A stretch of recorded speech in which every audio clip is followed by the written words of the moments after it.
I think we can jump directly to the next slide, which gives you an overview of what we'll be discussing this morning on KPIs. So first, I'll just mention a few background information. Then explaining a bit what happens to the KPIs you have selected during the application and grant agreement signature stage and how they connect to the next steps in the implementation.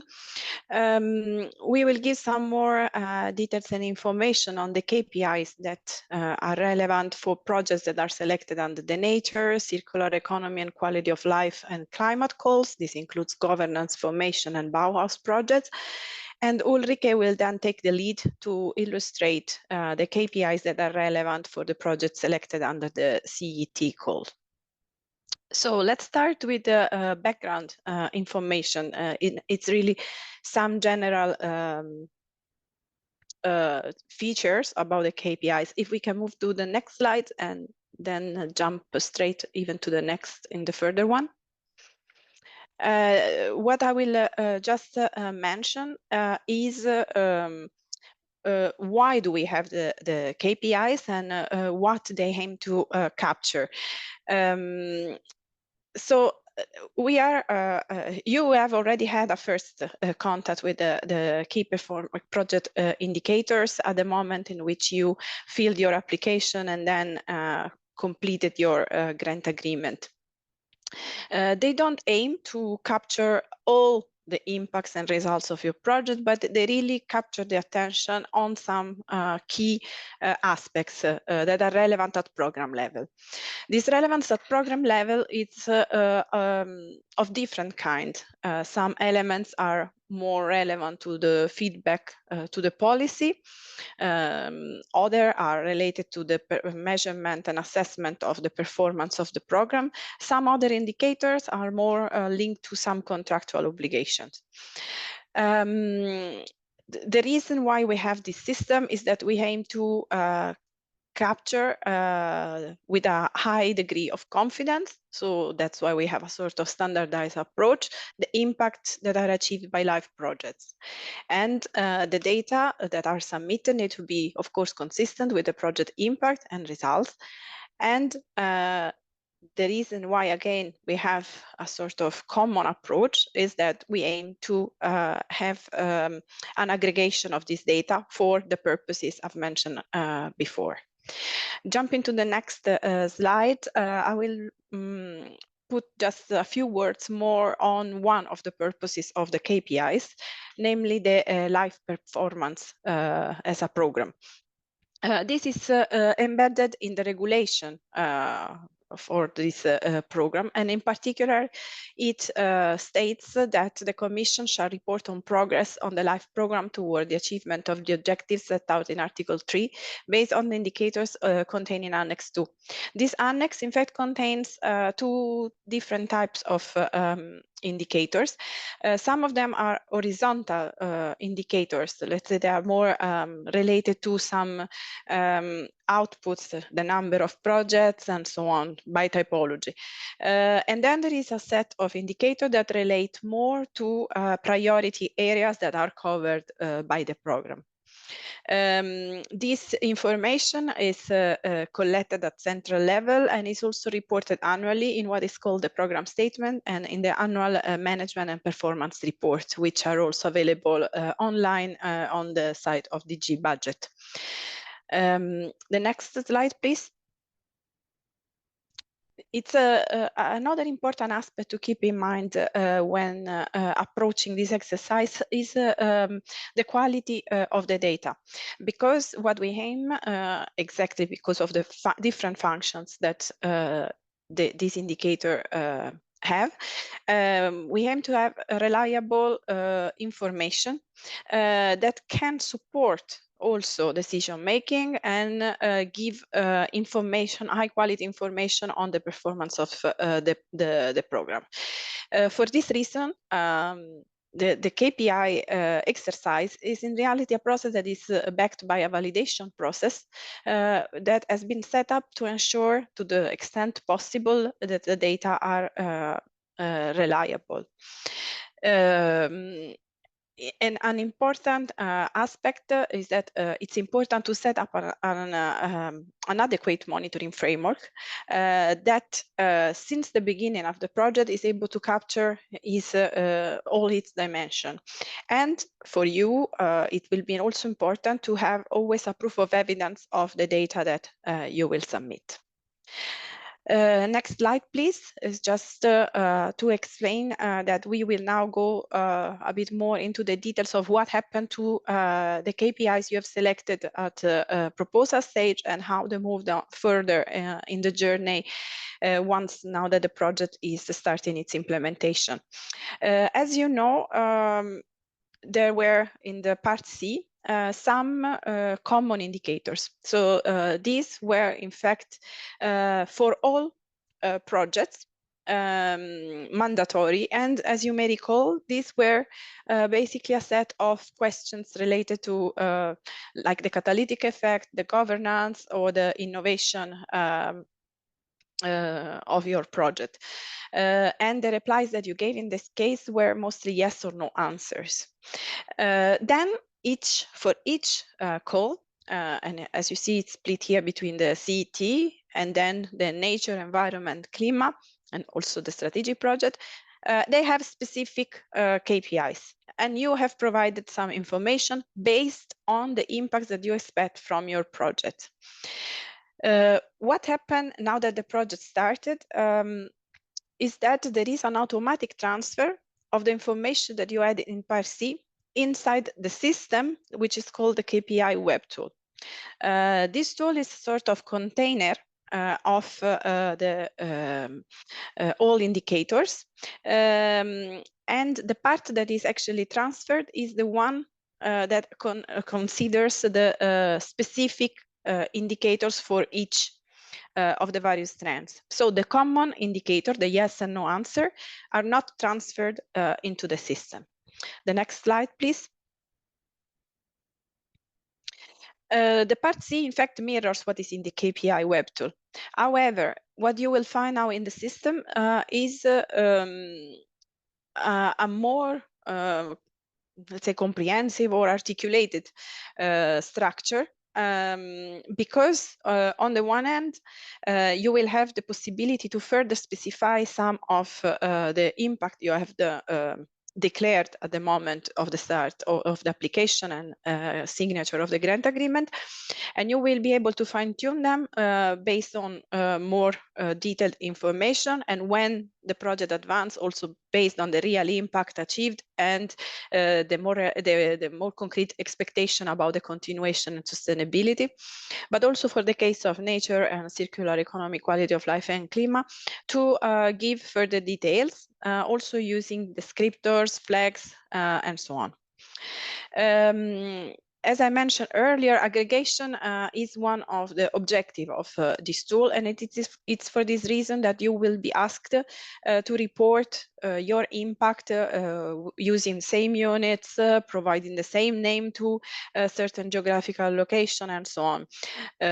So if you wonder why sometimes you are obliged to report in a certain way, please keep always in mind that we want to have the possibility to aggregate this data. The next slide, please. About when the reporting happens, as I said, you have a different opportunity throughout the implementation to give this information. The first, after the import, so in the system, you will see that there are some data already present, and this is because there has been the transfer of the data from part C to the KPI web tool. This consists of your first submission into the web tool. However, you are requested by the 9th month of implementation of your project to fine-tune to verify again the data that you have submitted and to provide more details, as I also explained, especially for the nature, circular economy, quality of life, and climate projects.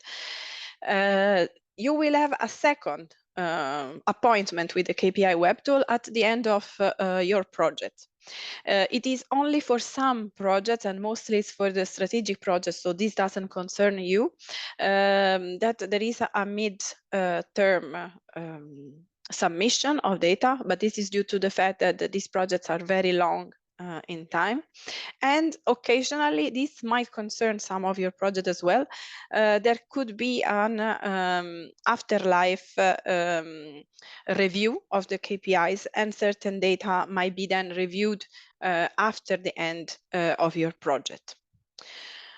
I will now move a bit more, if we can move to the next slide, to give you some more details and an overview of the indicators that are available for the project selected under the nature, circular economy, quality of life, and climate project. There are also some differences compared to CT, and that's why we are presenting them to you in a separate way. First of all, how do you report? As mentioned earlier, is the KPI web tool the container of all your data. So you will have to submit the updates of your expected results and impacts in the web tool. This exercise is carried out with the support of the external monitoring team. There will be a team of so-called KPI experts that will liaise with you in the first exercise, but again also at the end of the project, to fill correctly the KPI web tool. Do not forget that you have also deliverables and the report as documents that serve to provide more information if you want to, for instance, explain deviations or even explain how certain values have been calculated in relation to the impact of your project. This flow that you see here, in fact, shows the workflow that follows the validation process of your KPIs. As you see, you are a bit in the middle of it. So I mentioned that you will be supported by the external monitoring team. What will happen before you, in fact, are able to submit your data is that the KPI expert and the monitor of your project will look at what is in the system and that was imported from e-grants as a KPI that were selected. They will look if there is some possible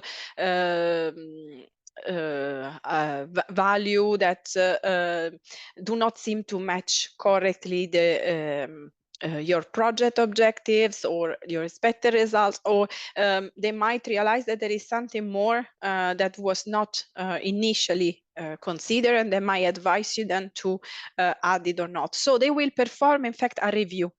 This review in this phase, they will provide you also some guidance and comments on how to best fill the KPI indicator. When the workflow is then at your level, you will be, in fact, able to submit the data about your project. And after that, there will be still 3 steps that will confirm the correctness of your submission. When I mean correctness, is really about whether the values have been reported correctly in relation to the guidance that is provided for each of them, or if values are consistent with what was indicated in the proposal, or if the changes have been made, that these are explained, and so on. And these further checks are performed first by the KPI expert again, So it's the same person who will support you in the beginning before inputting the data, by your project advisor, and also by another role, which is the KPI verifier, that will close then the workflow and will kind of freeze your submission, that then will not be modifiable anymore until the next submission period is enabled. The next slide, please. What do you have to report?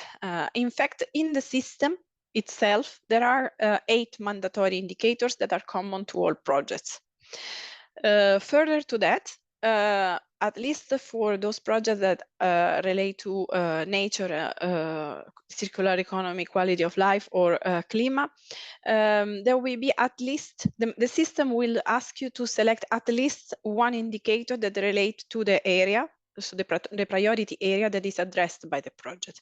This doesn't mean that there cannot be more, and most likely if you have selected in part C more than one environmental or climate indicator, you will see them also displaying in the system with the first import. The values that you will have to provide is like the one you had in part C, so values at the beginning of the project, by project end, and also in the afterlife period, which can be 3 or 5 years after the project. Keeping in mind that for nature, forest, and climate adaptation projects, this period is always set by at 5 years, while for the other, there is a choice to be made in this regard. The next slide, please. This is an overview that all your projects will have to fill. Again, just to be clear, not for the city. I'm talking of all the other strands. I will not go one by one. Some of them are kind of straightforward, but I will spend just a few words on some of them. The project work area basically aim to capture information about where you will perform the activity. Please note that this is different from also the environmental or climate impact, or at least doesn't have to be necessarily the same. So it might differ or might be the same as the impact that you report in terms of environmental and climate benefit. This is because your actual work area may be smaller than the area where the impact is produced. So in this indicator, we really want to capture the location of your project activities. Another indicator to which I would like to draw your attention is 1.6 on the humans that are impacted by the project, because here you will be able to specify the impact that the different activities that your project implements has on people. So you will be able to detail, for instance, how many people are impacted in terms of increased capacity, or that have changed their behavior because of the project activities, or when it comes to the other environmental areas, specifically for impact that are related to projects, to the main environmental objective pursued by your project. One word of caution concerns the project that deal with climate adaptation, noise, and air, because for these projects, they will not only have to report on this indicator, but the system will oblige them to report also on the corresponding environmental or climate adaptation indicators. I will just mention this again, so maybe you will understand a bit better. The very last comment is about the catalytic effect. As you see, there are two indicators, the 14.2 and the 14.3.1b, that relate to some of the catalytic effect of your project. I mentioned earlier that the yes or no answer in part C are not transferred to the system. But as you may recall, some of these questions were in fact related to the catalytic effect. So the system will ask you to at least provide then data in relation to the cumulative investment that are triggered and finance accessed. And this, I think it's an information that will come more clear by the time of your afterlife report, because there is where you usually also include some information about the additional funding and resources that will be available for you to continue the project. And the continuation, it's really about also the sustainability of your project. Do not forget that there are in the system also other indicators that relate to the catalytic effect. One is more thematic and one is more special. And in case in part C, you have replied yes to all of them, for instance, you should try to make sure that in the KPI web tool, you also provide an information in this regard. But again, the only two that are mandatory are these two that you see mentioned here. The next slide, please, because I will move now just quickly through the different sections that you will find in terms of the environmental and climate indicator that are in the system. Let's start with water, which concern both fresh water and the marine environment. So you will find a series of indicators that allow you to report in terms of floods, drought, water scarcity, but also the various issues that affect the quality of freshwater bodies and groundwater bodies. The marine and coastal water, and as well an indicator that specifies the pressures or risks addressed. You may recall that I mentioned in the very beginning that the KPI serve to support inter alia the policy feedback and the decision making. There are a number of directives that are of direct relevance to these indicators, such as the Water Framework Directive, the Floods Directive, the Marine Strategy Framework Directive. But also, you may want to consider if, for instance, you're a nature project addressing rivers, to report on this indicator. For instance, you can capture the elements related to the connectivity. At least would relate to the objectives of reaching free flowing rivers that is in the biodiversity strategy for 2030. The next slide, please. Another thematic priority is soil. This is quite straightforward because there is only one indicator to be filled, which is the reduction of the land area with soil quality issue. You will be able to provide different information about the type of actions that you do, and through the various descriptors that are in the system. And I would like again to stress that this is not only relevant to projects that directly contribute to the EU soil strategy, but for instance, it could be of relevance also to the EU biodiversity strategy. And if some projects can measure the impact that they generate on soil, for instance, on soil biodiversity, this is an indicator that may capture well this information. The next slide, please. Here we are in a much broader group of indicators that are collected under the heading resource efficiency. And here there are a number of different policies. So this is not exhaustive list, but the main ones is the Clean Energy Package, the EU Forest Strategy, and the Waste Framework Directive. In fact, in this, under this group of indicators, you will be able to provide information on energy-related impacts in terms of the primary energy consumption reduction, but also the increase on primary renewable energy. And on the side of the forest, instead, it will be mostly about the support to sustainable forest management. Indicators that are maybe slightly a bit more complex or I shall say more articulated, in the sense that they will allow you to collect and and they will gather different aspects of your actions, are the indicators that relate to waste management, circular economy, and the process efficiency. In the waste related one, what you will be asked to report is the type of waste, be it bio waste or end of life vehicles, for instance, and to indicate the quantity of waste in which of which the inappropriate management will be reduced.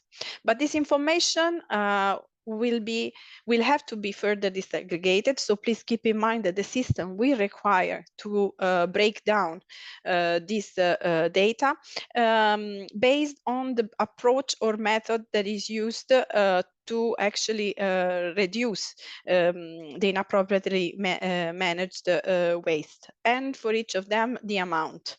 So if your project, for instance, aims to reduce, in fact, the waste through I don't know, waste prevention or waste collection, you will have to give the total figure and then to break down this value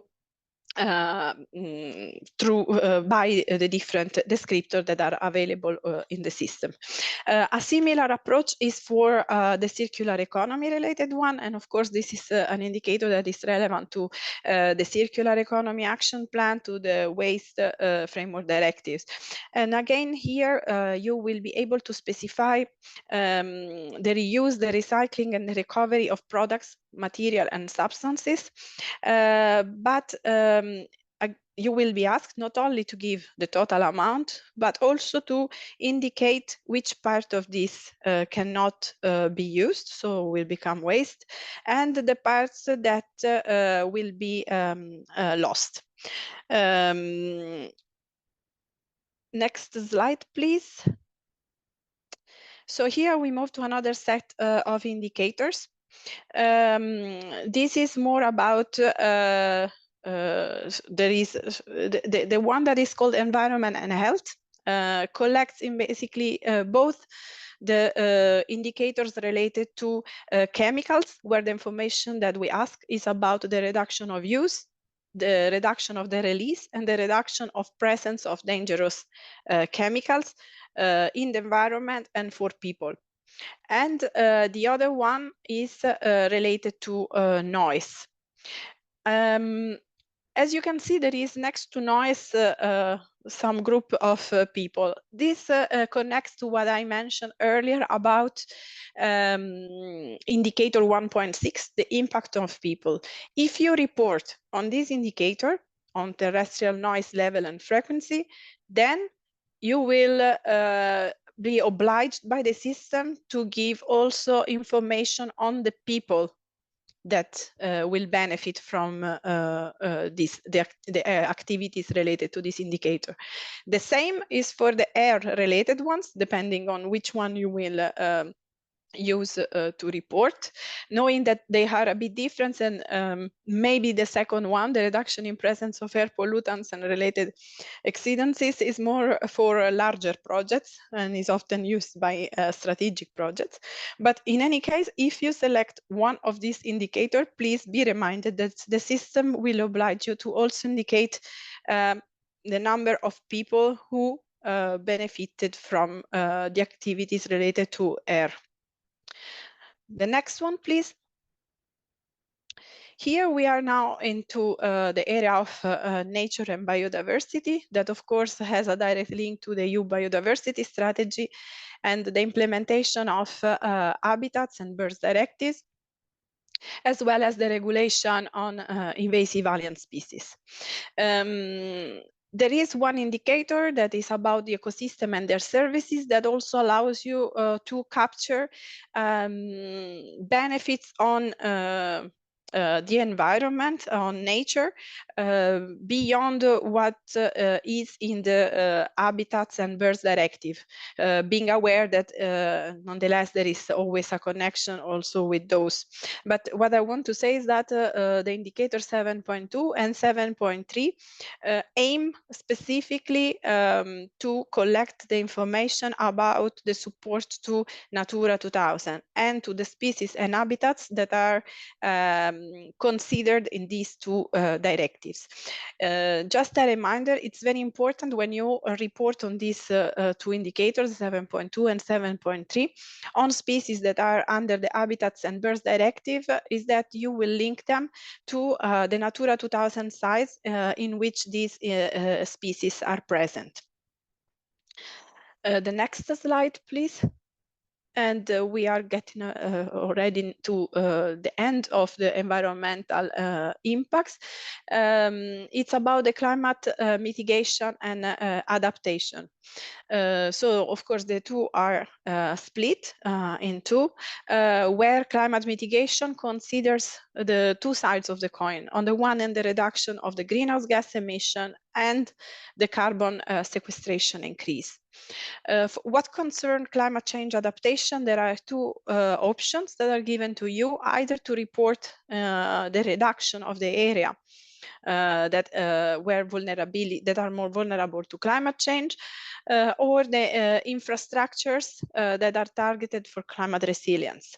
In both cases, again, you know it by now that since I've put the people next to it, the system will oblige you to report in 1.6 also the number of people who will benefit from adaptation related activities. Next slide, please. This can be relevant to all projects, but of course, if your project is centered on promoting environmental governance, this is the set of indicators that will be more relevant to you. Just as a reminder, you will have to give information about the involvement of duty holders, as well as supervisory enforcement bodies, as well as stakeholders. I mean, you don't have to provide all of them, but these are the options that are given to you depending on the various actors that you will involve in your project. Just maybe one reminder about stakeholders, because these are not meant to be just generic group of people who participate in your activities. They really have to be actors that have a stake and contribute actively to the governance, in the sense of the governance related aspect of your project. The next slide. Which is about information, and this again, it's more for projects that focus on promoting information and awareness on certain environmental and climate aspects. But it can be relevant to also other projects, all projects, in fact, because as it was also discussed this morning, you have a series of activities that relate to the communication, dissemination, and visibility, which are also mentioned in your grant agreement. And the information that you will provide here, even if it's not at the center, let's say, of your activities, can complement the information that you will provide through your reporting about what you did in terms of informing and increasing awareness on the specific focus of your project. Another indicator that it's possibly relevant, it's the networking and synergies with projects and initiatives, where you will not have to report the number of people who were involved in this event, but rather the number of projects and initiatives. And this can be also projects funded through other funding instruments, Horizon Europe, MFAF, and other options that are given in the system.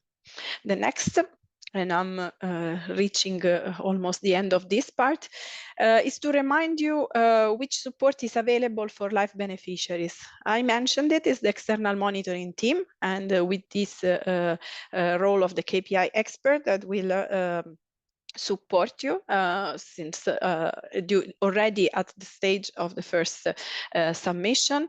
There is a document that you might have seen. I referred for each of the thematic session is a compilation of all the guidance that is provided for each indicator in the system. And it's in a single document that is accessible on our website. Please consider also that in the system you will see often popping up some messages that are automatic warning or blocking messages that are linked to some, let's say, rules. One example is the one I mentioned earlier about the climate adaptation, noise, or air-related impacts that will oblige you to report. And if you don't do so, you will receive a warning message telling you to do so. You will also be supported by some automated checks that mostly check on the fact whether you have filled a mandatory indicator, or if the trend that you've used is correct, or if the values that you have provided seem very high compared to the average. Please also consult CINEA website, where there are some tutorials and registration of past events, and this will give you also more detailed information on how to like select the context, create the context, so more the technical aspect and the practicalities of the tool. The next. Just to remind some few tips, I would suggest at this stage, if you have not done so, is to familiarize with the tool, to read the KPI guidance documents for the indicator that you selected at proposal and grant agreement stage, or that you consider relevant, so that you can understand what you will be asked to report on. Then discuss also with the KPI expert how to best report your impacts and results, and plan from the beginning how to monitor the KPIs. Going back to what I mentioned in the very beginning, please also identify which means of verification or proof of evidence you will be able to have to substantiate the data that you will provide. And with that, I've closed for this part, and I'll pass the floor now to Ulrike for the CET part.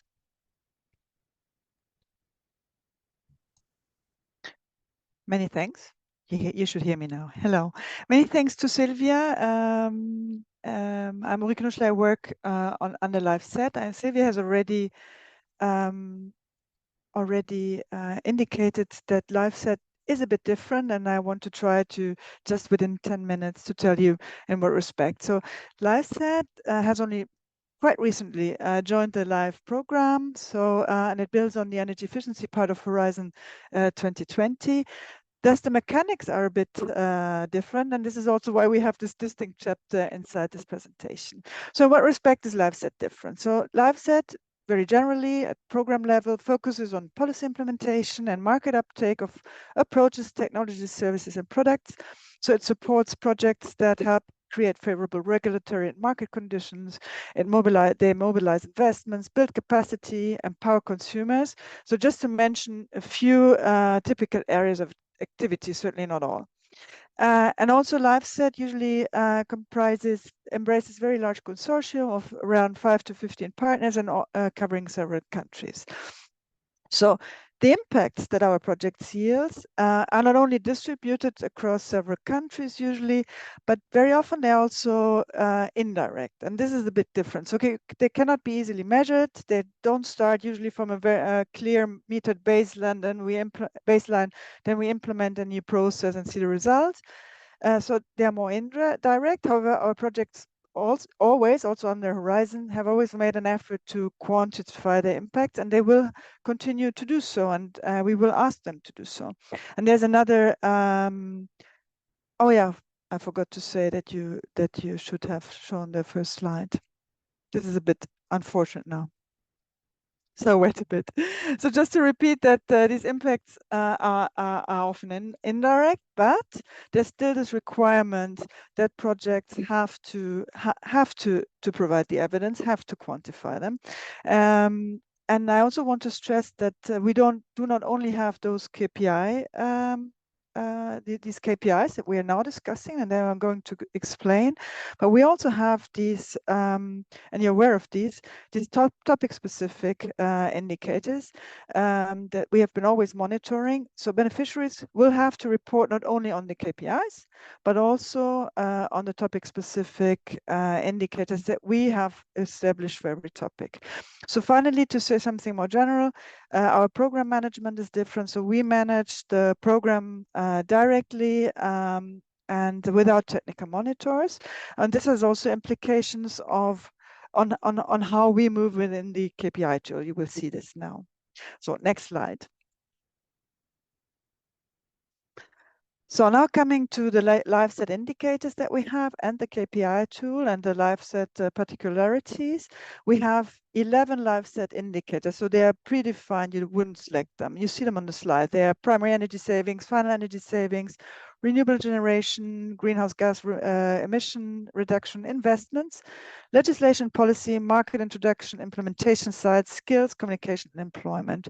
You should know them all because you have filled them in already at proposal stage as part C. So this is very similar to all live programs, and Silvia has also emphasized this.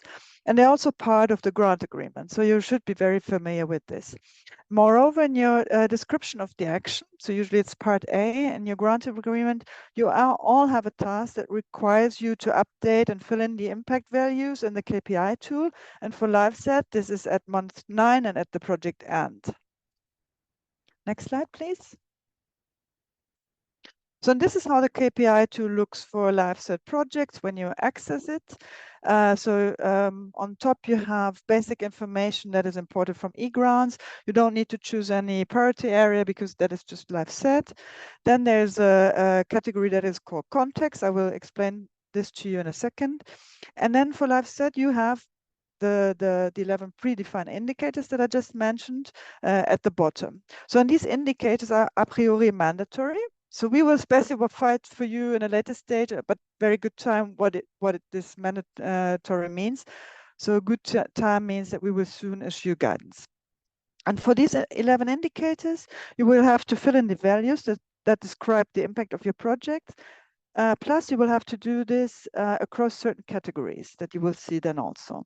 But again, we don't need a value for the project beginning. We need a snapshot at project month 9, and we need it for the project end value, and we also need a value for 5 years beyond project.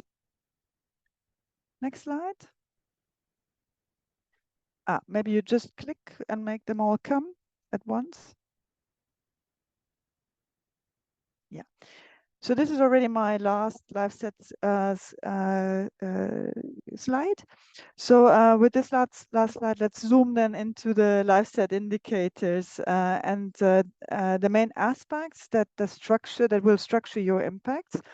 So within the so-called context, that is the also geographic context, the tool establishes the geographical context in which your impacts accrue. And differently than in other from other live sub-programs, the context on the LiveSet only refer to the so-called territorial context. This means the national level and the territorial levels below, the so-called NUTS levels. I don't go into details, just to mention that they are there. Then the tool also establishes the economic sectors in which the impact happens, the so-called descriptors. And on the LiveSet, we have 4 main categories, notably buildings, the first one, industry and services, transport, and a so-called further sector, which collects all the rest that is not being gathered there. You also see on the slide the so-called flags. One could also call them maybe tags, and these will allow us to tag and filter the projects. However, and this is also different from the other live sub-programs, it's the project advisors, so the SINEA advisors, that will attribute the flags at a later stage. And as I said several times, the information on these impacts needs to be updated in month 9 and again at the project end. a very important difference is that it will not be technical monitors because we don't have any, but it will be the project advisor who will validate the figures that you will encode into the system. So this is a lot of complexity for just a couple of slides and a few minutes, but I can promise to you that very soon you will receive guidance on how to understand the impacts, how to calculate them, and how to encode them, how to fill them in.